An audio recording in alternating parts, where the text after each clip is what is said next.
출애굽기 15장 22절로 27절입니다. 출애굽기 15장 22절로 27절. 제가 한 절 읽고 여러분들 한 절 읽어주십시오.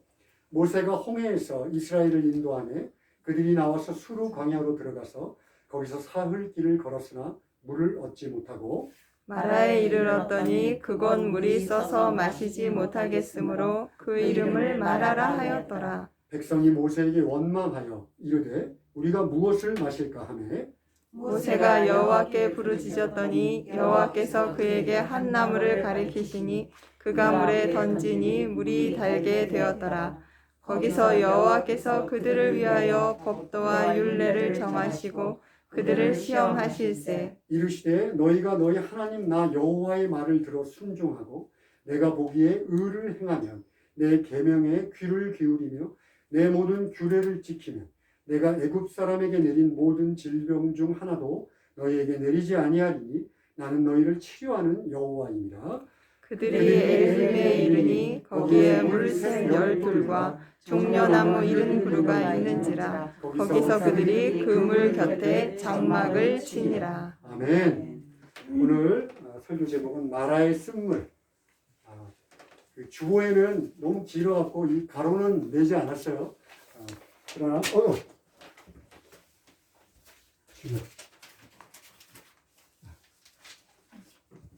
감사합니다.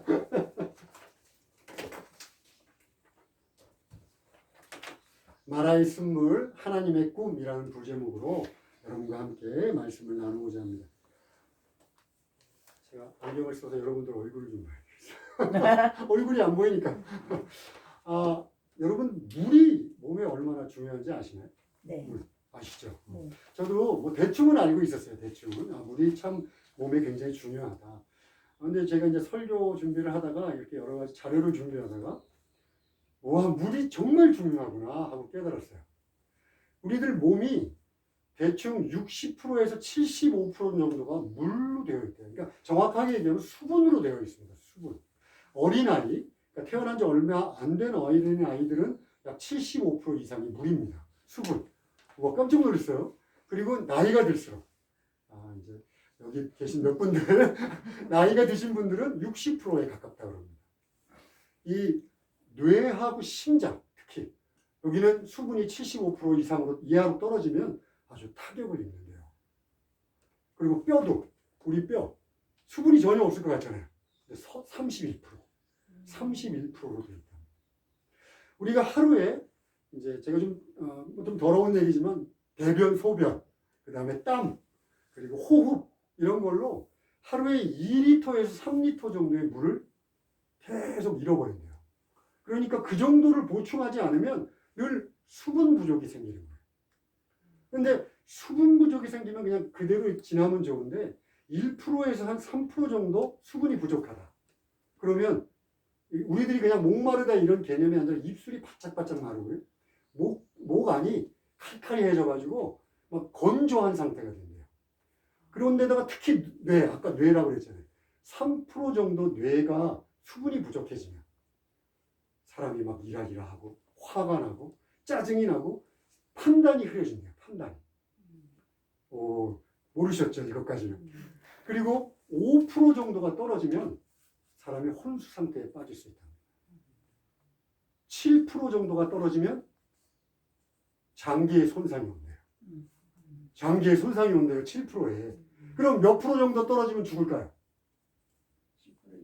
12%. 몸에서 12%의 물을 잊어버리면 사람이 사망한다.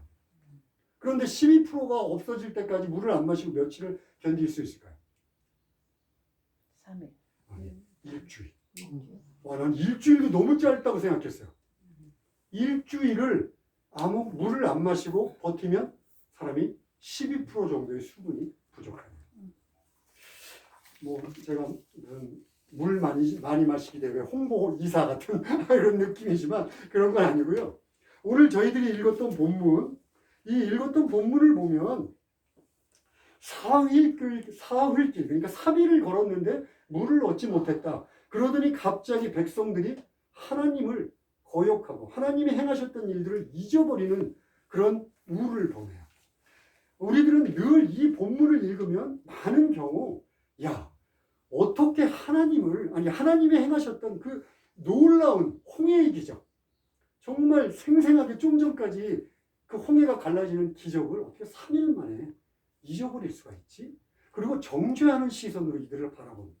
저도 항상 그런 상태로 이 본문을 읽었던 것 같아요. 뭐 저만 그랬는지 모르지만 너무 빨리 잊어버리는 거 아니야? 그렇게 생각을 했습니다.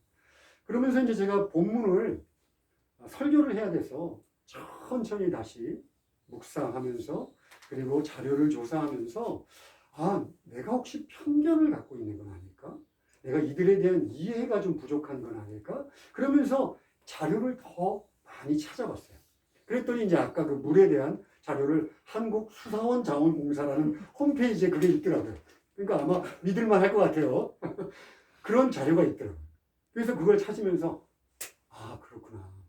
이들이 지금 보세요. 그러니까 출애굽을 하기 전까지는 여유가 좀 있었어요. 그죠? 그러니까 내가 이제 밖에 나가야 되니까 먹을 것도 챙기고 물도 아마 챙겼을 거예요. 근데 그 사람들이 뭐 마차나 이런 게 많지 않았으니까 또 애들이 그거를 다 질 수 없으니까 질 수 있는 것만큼 갖고 나왔을 거예요. 그런데 나올 때는 자기들이 광야로 갈 거라고 생각하지 않았어요. 그런데 하나님께서 방향을 삐뚤으시더니 광야로 인도합니다. 광야라는 것은 물을 구하지 못해요. 보세요. 수르 광야로 들어가서 거기서 사흘길을 걸었으나 물을 얻지 못했다. 그리고 이제 홍해로 도착을 했어요. 홍해로 도착하니까 이제 패닉 상태에 빠졌죠. 뒤에서는 막 애굽의 군대가 돌아옵니다.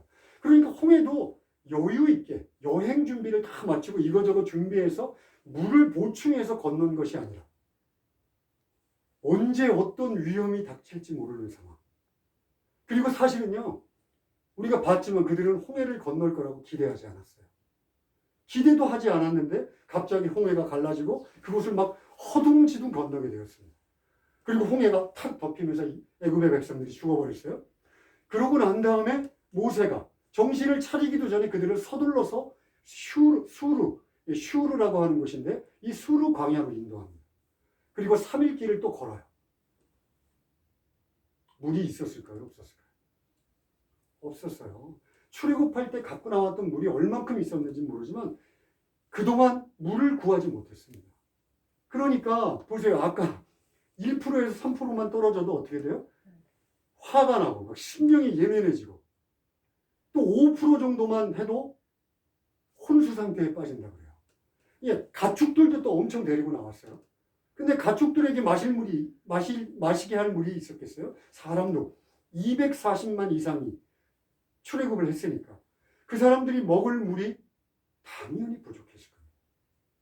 그리고 어쩌면 그 중에 노약자들, 어린아이들, 또 병을 갖고 있는 사람들, 나약한 연로하신 어른들 이런 분들은 혼수 상태에 빠졌을지도 몰라요. 제가 괜한 소리가 아니라 보세요. 뜬금없이 26절에 여호와가 너희들이 내 계명을 잘 지키면 나는 치료하는 여호와다 이렇게 말씀하죠. 전혀 맥락이 맞지 않아요. 나는 치료하는 여호와다. 너희들이 계명을 지키면 경험하게 될 거야. 아마도 지금 이스라엘 백성들한테는 심각한 상태가 벌어지고 있었을 겁니다. 그런데 자, 그들은 그렇다고 칩시다. 여러분, 그들이 뭐라 그러냐면 이렇게 얘기해요. 24절에 백성이 모세에게 원망하여 이르되 우리가 무엇을 마실까 하며 제가 좀 전에 그들이 어떤 상황에 있는지 말씀드렸어요. 그렇죠? 우리가 뭘 마실까요? 원망했대.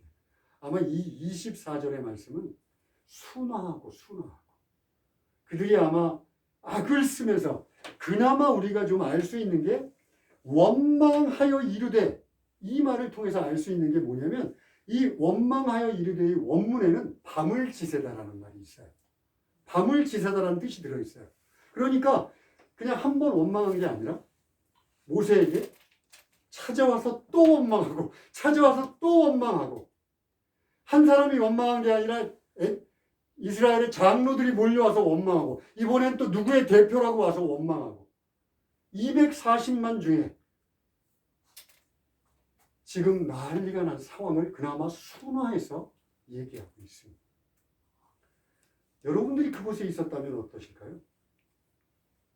뭐 여러분들 굳이 중동까지 3천 몇백 년을 거슬려서 중동의 마라의 쓴물까지 가지 않아도 됩니다. 우리들 주위에 우리들이 견뎌내기 힘든 극한의 상황들이 얼마나 많은지 몰라요. 우리 인생이 광야다. 뭐 하도 귀에 들어서 뭐 미민이 탁구 아닙니까? 그죠? 인생이 광야다 이렇게 합니다. 갑자기 경제적인 어려움이 생기고요. 여태까지 내가 든든하게 믿고 있던 재정적인 어려움이 생깁니다. 사람들의 관계가 틀어져 버려요. 사랑했던 사람, 자기의 아들, 자녀, 그리고 부모, 사랑했던 남편이 세상을 갑자기 어느 날 떠나버립니다. 그리고 견디기 힘들지만 자신이 질병에 걸려요. 그리고 영원히 지속될 것 같은 청춘이 없어지고 갑자기 어느 순간 내 몸이 내 마음대로 움직이지 않는다는 것을 깨닫게 됩니다. 부모가 자식에게 대못을 받습니다. 자식이 부모에게 대못을 받습니다. 견디기 힘든 광야의 길이 인생을 살면서 늘 지속됩니다. 그런데 야, 어떻게든 버티면, 내가 지금 물을 못 마시지만 어떻게든 견디면 샘물을 발견할 수 있을 거야. 샘물을 발견하면 그곳에 가서 물을 먹으면 되지. 가느다란 희망 하나를 갖고 걸어왔던 이스라엘 백성들처럼 그렇게 우리도 기도하면서 견뎌냅니다. 견뎌내잖아요. 예수 안 믿는 사람들은 잘 모르겠어요. 우리 예수 믿는 사람들은 어려운 일 닥치고 광야를 걸어갈 때 하나님 앞에 매달립니다. 하나님 해결해 주십시오. 그런데 이스라엘 백성들이 도착한 곳이 어떤 곳이에요? 물을 마실 수 없는 곳이에요. 그 절망감이 어땠을까요? 지난 7, 8일을 거의 열흘가량을 굳건하게 견디면서 억지로 참고 조금씩 줄여가면서 어린아이들한테 먹여가면서 참아왔는데 도착했던 쓴물이 마실 수 없는 거예요. 저는요, 사실 물을 못 마시는 고통보다도 그 절망감 때문에 하나님을 잊었다고 생각합니다. 3일이라는 기간이지만 그 절망감이 얼마나 컸을까? 제가 묵상을 하면서 그래, 내가 그동안 편견을 갖고 있었다. 그 절망이 얼마나 컸을까? 우리들도 하나님 앞에 열심히 기도합니다. 그런데 하나님이 감감무소시게요. 응답하지 않으십니다. 마치 커다란 장벽에 막혀 있는 것 같아요. 그리고 우리들이 생각했던 것, 우리들이 생각했던 방법, 아니 우리들이 정해놓은 시간들이 있잖아요. 이때까지는 해주셔야 됩니다. 정해놓은 시간들이 있습니다. 그리고 그것을 위해서 열심히 기도하는데 그 어느 끝지점, 견디다가 견딜 수 없는 어느 끝지점에 이르면 우리도 이 가느다란 희망마저도 포기합니다. 그리고 하나님 앞에 대듭니다. 하나님은 원망합니다. 아니 사실 원망하고 대드는 거 이거는 그나마 아직 희망적이에요. 왜냐하면 우리가 아직 하나님께 기대를 걸고 있다는 반증이에요. 그런데 어떻게 되는 줄 아세요? 포기합니다. 하나님한테 기대 걸지 않아요. 신앙, 교회에 왔다 갔다 하면서도 기도해봤자 까짓 거. 내가 예수 믿는 거 잘 모르겠어. 교회에 지금 갓 들어온 사람만이 아니라 교회 몇십 년 다니며 교회에서 직분을 갖고 존경받을 만한 사람들. 그런 상황에 빠집니다. 절망이 계속되면요. 냉랭해져요. 냉랭해집니다. 목사건, 장로건, 권사건, 대단한 집사건 큰 차이 없습니다. 누구나 그 절망을 극복하지 못하면 하나님께 실망하고 하나님께 실망하면 등을 돌립니다. 오늘 이스라엘 백성보다 더 비참하게 하나님을 잊으며 살아갑니다. 이게 우리들 현실이잖아요. 다들 아닌 것처럼 그러셔서 제가 괜히 멀쑥해집니다. 그런데요, 좋습니다. 그렇다면 왜 하나님은 자신이 굳이 이스라엘을 애굽에서 불러내셔서 이 고생을 시킬까요? 왜 이 고생을 시킬까요? 좀 편한 길로, 물 많은 데로 인도하면 되잖아요. 보세요. 27절에 그들이 엘림이라고 이런 곳에 이르니 물샘 12과 종려나무 70그루가 있는 곳이래요. 여기서 장막을 그들이 치게 만듭니다. 그럴 것 같으면 마라이스으로 인도하지 말고 엘림으로 그냥 보냈으면 됐잖아요. 그렇지 않나요? 나만 갖고 있는 의문 아니시죠? 왜 그러셨을까요? 왜? 이 대답을 알기 위해서는 우리가 두 가지 사실을 알아야 합니다. 하나는 이스라엘이 도대체 어떤 존재인지를 알아야 합니다.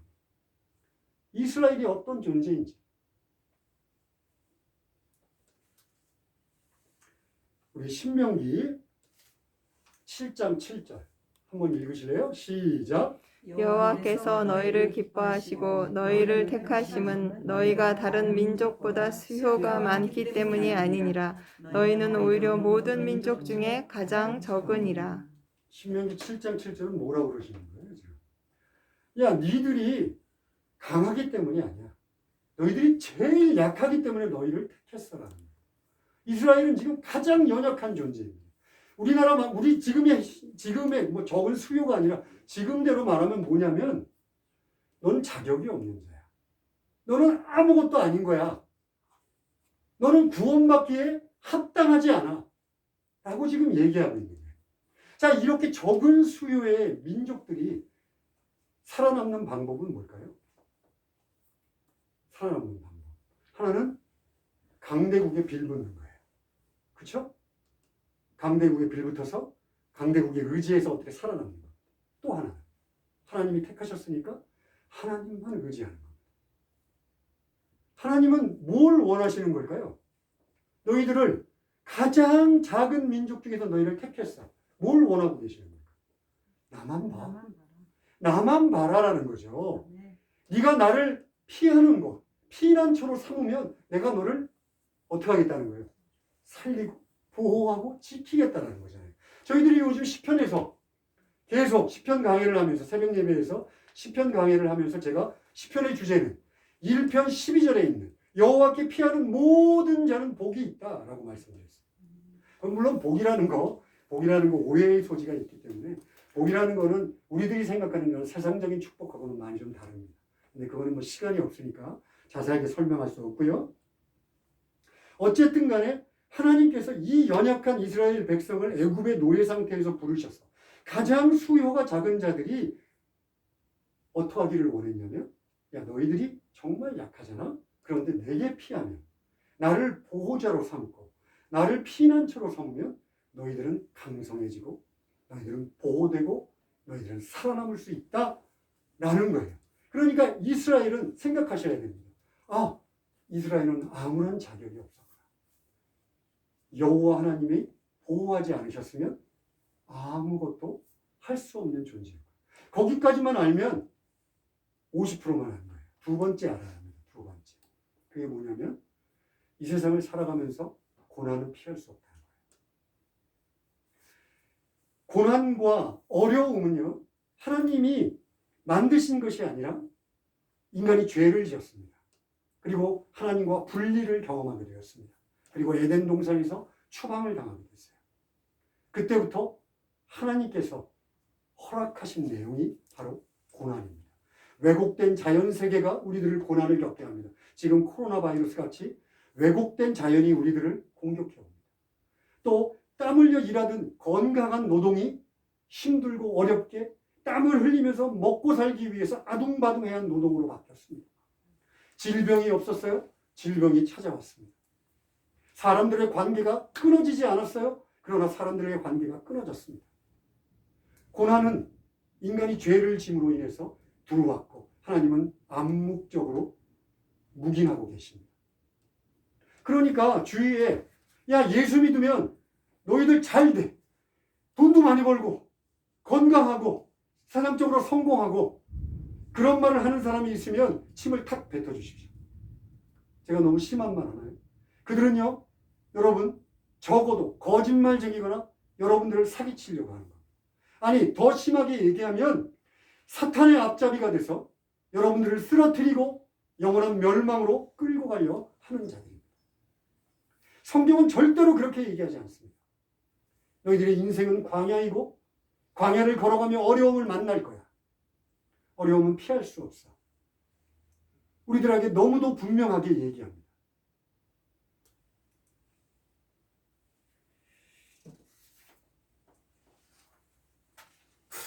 이상 하나님이 홍해 사건을 통해서 우리들에게 얘기하는 것은 이스라엘아, 너희들은 정말 약하디 약하단다.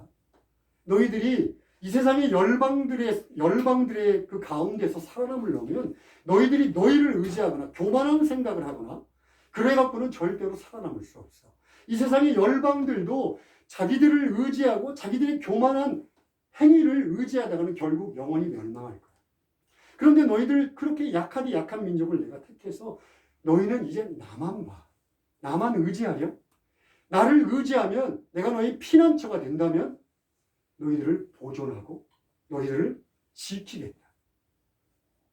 어차피 열방 가운데 살면 너희들은 고난을 겪게 될 거야. 그때마다 꼭 배워야 할 것이 있다. 나를 의지하는 것. 내게 피하는 것.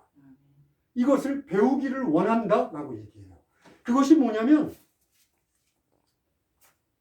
25절 끝에 여호와께서 그들을 위하여 법도와 율례를 정하시고 그들을 시험하신다 이렇게 얘기해요. 시험, 또 시험이 나왔네요. 우리는 시험 그러면 경쟁 사회를 하도 오랫동안 살아가지고 시험에 떨어지면 큰일 납니다. 그죠? 시험에 붙는 사람은 성공하고 시험에 떨어지는 사람은 패배자가 되는 그런 상황 속에서 우리는 자라왔어요. 그런데 하나님은요, 우리를 테스트한다 할 때 합격, 불합격, 성공, 실패로 우리들을 나누겠다는 생각이 아니세요. 하나님의 테스트는 훈련의 과정으로 봐요. 저는요, 성경 속에 위대한 인물들이 늘 넘어지고 실패하고 하나님에게 등 돌리고 그리고 다시 또 울며 돌아오고 이 연약하디 연약한 성정을 가진 우리와 똑같다는 것에 얼마나 위로받는지 몰라요. 하나님은요, 실패하지 마라. 테스트를 하시면서 실패하지 마라 라고 얘기하시는 것이 아니라 실패해도 돼. 그런데 나로부터 떠나지 마. 이게 하나님의 테스트의 방법이에요.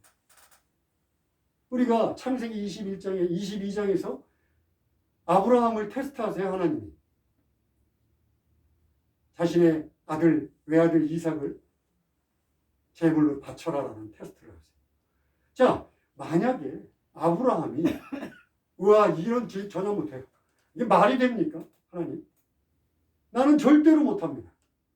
그리고 실패했다고 칩시다. 하나님 딴 걸로 테스트해 주세요. 라고 얘기했다고 칩시다. 하나님은 아브라함을 포기하셨을까요?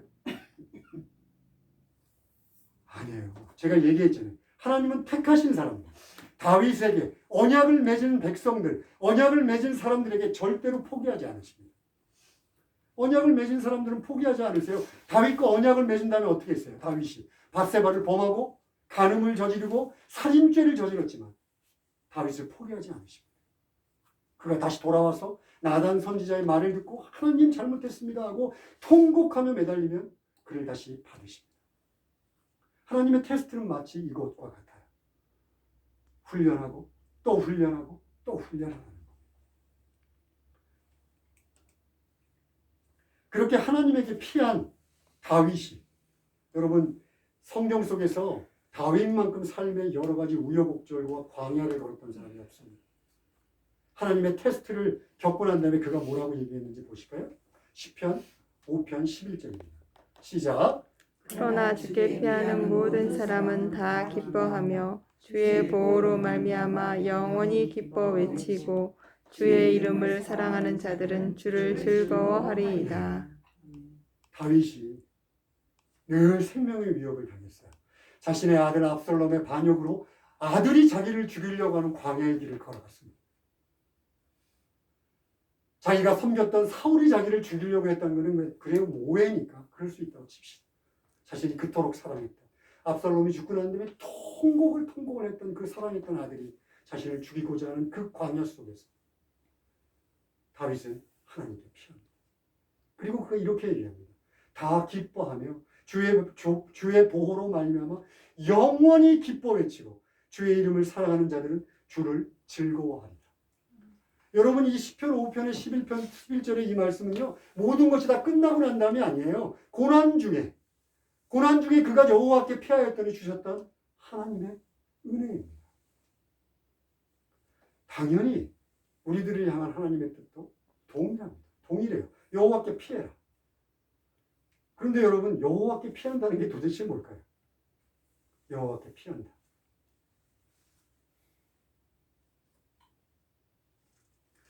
여호와께 피한다, 이렇게 피한다라고 하는 추상적인 말 말고 좀 더 구체적으로 우리가 여호와께 피한다라고 하는 것을 알 수 있는 방법은 없을까요? 물론 있습니다. 오늘 본문에서도 얘기하고 있어요. 우리들이 하도 들어갔고 귀에 딱지가 졌는지 모르지만 하나님은 분명하게 성경을 통해서 너희들이 내게 피하는 방법을 가르쳐준다 라고 하면서 늘 얘기하세요. 첫 번째가 뭘까요? 바로 25절 첫 번째, 모세가 어떻게 합니까? 모세가 여호와께 부르짖었다. 첫 번째는 기도하라는 거예요. 또 기도야. 또 기도. 여러분, 너무나 들어서 이제 너무 신기하지도 않고 별로 힘도 없을 것 같지만 여러분 안 하잖아요. 경험해보지 않았잖아요. 하나님의 말씀을 미리 짐작하고 미리 끊어내지 말라는 거예요. 하나님은 기도해라라고 얘기합니다. 사도 바울이 고린도후서 12장에서 자기에게 있는 가시가 떠나가게 해달라고 3번이나 기도합니다. 3번이나.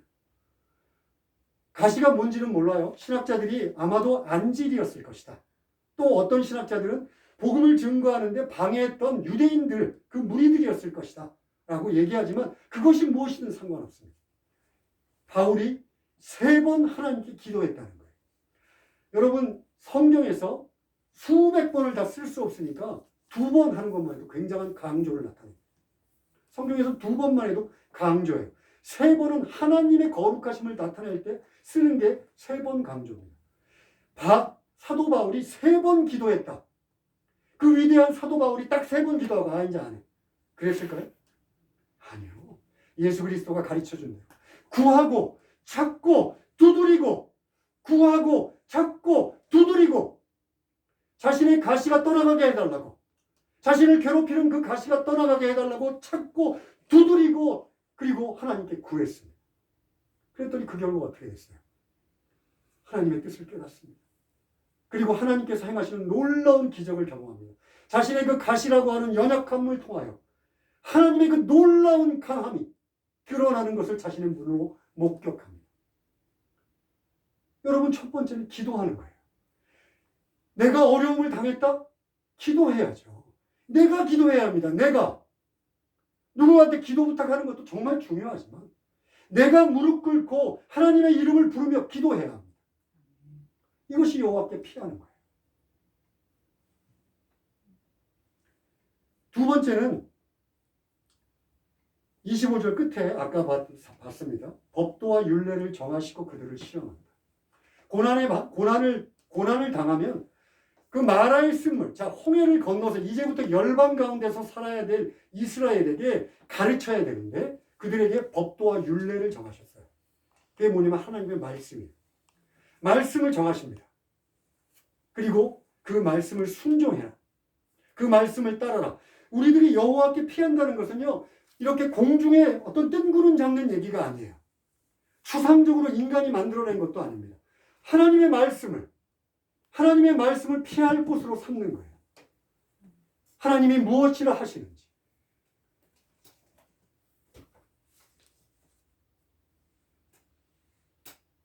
시편 18편 29절 30절 한번 같이 읽겠습니다.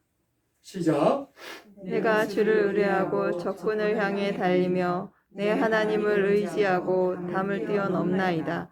하나님의 도는 완전하고 여호와의 말씀은 순수하니 그는 자기에게 피하는 모든 자의 방패시로다. 이 말씀은 간단하게 얘기하면 이겁니다. 하나님의 방법과 여호와의 말씀의 방법이 동일하다는 거예요. 내가 하나님을 의지한다? 나는 하나님의 말씀을 그대로 믿는 겁니다. 하나님이 자신의 입으로 말씀하셨던 그 말씀이 바로 하나님의 존재 자체를 가리킨다는 거예요. 내가 하나님을 의지해 하나님께 피해 그러면 말씀으로 피하는 거예요. 제가 시편을 처음 시작할 때 여호와의 율법을 묵상하고 묵상하는 것이 여호와께 피하는 거라고 그랬어요. 바로 여호와께 피하는 것은 우리들이 이 말씀으로 피하는 거예요. 지금 무슨 얘기인 줄 아세요? 너희가 내 말을 믿고 내 말이 사실인가 한번 점검해 보렴, 테스트해 보렴. 그래서 너희들이 실제로 경험하게 될 거야. 나의 말이, 내가 뱉고 약속한 말이 그대로 이루어진다는 것을 경험해 보라는 거예요. 그것이 오늘 26절에서 너희들이 여호와의 율법을 지키면 내가 너희에게 라빠, 여호와 라빠, 치료하는 하나님이 되어주겠다는 거예요. 너희들이 지키면 경험하게 될 거라는 거예요. 하나님의 말씀을 믿고 그 말씀대로 믿고 순종하면 그 안에 기록된 하나님의 말씀을 너희들이 경험하게 될 것이다. 여러분, 교회에 나와서 하나님의 말씀을 설교로 듣고 공부하는 이유가 뭡니까? 머리에 지식 키우려고 하십니까? 아니잖아요. 내 삶에 적용하려고 하는 거 아니에요? 내 삶에 적용하려고. 하나님이 내게 뭐라고 하시는지, 내가 이 하나님의 말씀을 믿고 순종할 때 내 삶에서 어떤 일이 일어나는지, 하나님은 내게 피하는 방법으로 내 말에 순종해라. 내 말을 깊이 있게 깨닫고 내 말에 순종하면 너희가 내게 피하는 것이다 라고 얘기하고 있는 거예요. 설교를 마무리하고자 합니다. 여러분, 우리들은 살아가면서 끊임없이 광야를 걷게 될 거예요. 제가 어떤 사이비 목사들처럼 이제부터 여러분들은 꽃길만 걸으십니다 라고 얘기하면 너무 좋을 것 같지만, 여호와는요, 여호와께 피할 일이 없는 것이 복이 아니고 여호와께 피하는 자가 복이 있다고 얘기했습니다. 여호와께 피할 일이 만들어지지 않는 자가 복이 있는 것이 아니라 여호와께 피하는 자가 복이 있다고 분명하게 얘기하세요. 여러분들은 광야를 걷게 될 겁니다. 그리고 오늘 본문에서 본 것처럼 마라의 쓴물 앞에 절망할지도 모릅니다. 몸에 막 닭살이 돋고 몸소리를 치게 되는 경험을 하게 될지도 모릅니다. 예민해지고 사람들은 물론이고 이 세상의 사람들이, 이 세상의 모든 것들이 하나도 마음에 안 들 수도 있어요. 잠도 못 자고 갑자기 화나고 자신이 원하지도 않았는데 사람들한테 심한 말을 하고 심한 행동을 할 수도 있습니다. 오늘 이스라엘 백성들이 보여줬던 것보다 더 심하게 반응할 수도 있습니다. 하나님에 대한 기대를 잃어버릴 수도 있습니다. 그러나 우리 귀 기울여야 합니다.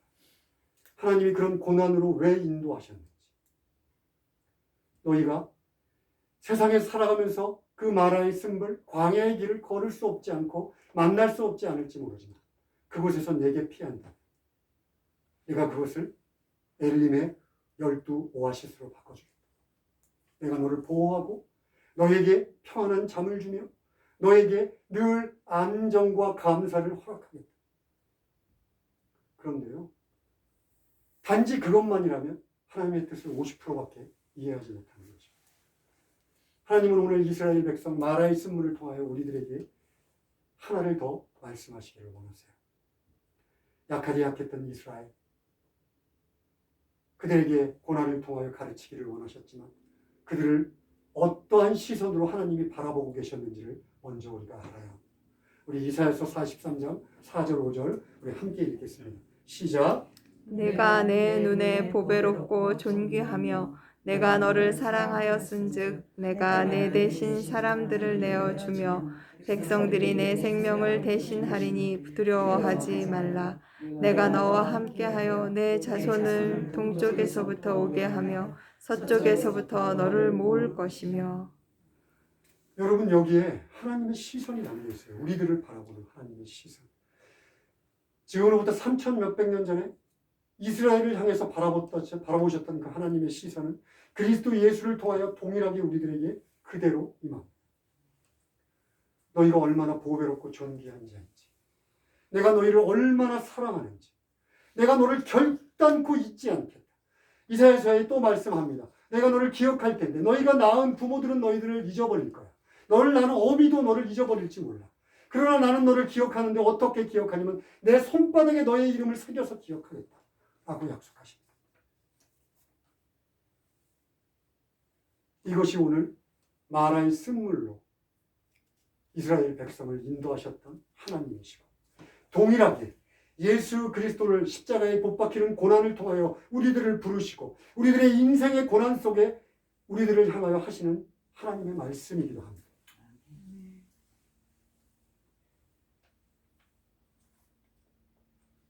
여러분, 마라의 쓴물은요, 지금으로부터 3,000 한 몇백 년 전, 학자들에 의해서 좀 다르긴 하지만 3,000 몇백 년 전에 일어난 사건입니다. 그러나 그 마라의 쓴물이 여러분들에게 지금 질문합니다. 그 앞에서 원망하며 절망하며 하나님을 잊겠는가? 아니면 여호와를 피할 곳으로 삼고 부르짖고 기도하며 하나님의 말씀을 그대로 믿고 순종하며 하나님의 행하실 그 놀라운 일을 경험하겠는가? 여러분, 진지하게 받아들이셔야 합니다. 우리들의 인생이 그저 고난으로 끝나지 않습니다. 우리들의 본향에 반드시 그 고난에 대한 값을 치르고 하나님이 주시는 상을 받을 날이 꼭 있습니다. 우리는 나그네고 우리는 갈 곳이 있습니다. 그러나 이 나그네의 삶 속에 우리를 사랑하시는 하나님, 우리를 보배롭고 존귀한 자라 여기신 하나님, 이 하나님을 신뢰하며 걸어갑시다. 아멘. 기도하겠습니다. 하나님 아버지, 정말 사는 것이 만만치 않습니다. 녹록치 않습니다.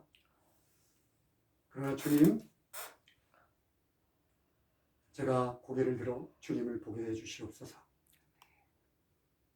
하나님과 동행하는 삶이, 하나님을 피할 곳으로 삼는 삶이 얼마나 기쁘고 즐거운지 느끼며 살아갈 수 있도록 도와주시옵소서. 그저 냉랭하게 교회에 와서 앉아있는 자 되지 않게 해주시고 하나님을 만나고 하나님을 열심으로 사모하는 자들 되게 해주셔서 우리들의 삶 속에 경험하며 살아갈 수 있도록 도와주시옵소서. 예수님의 이름으로 기도합니다. 아멘.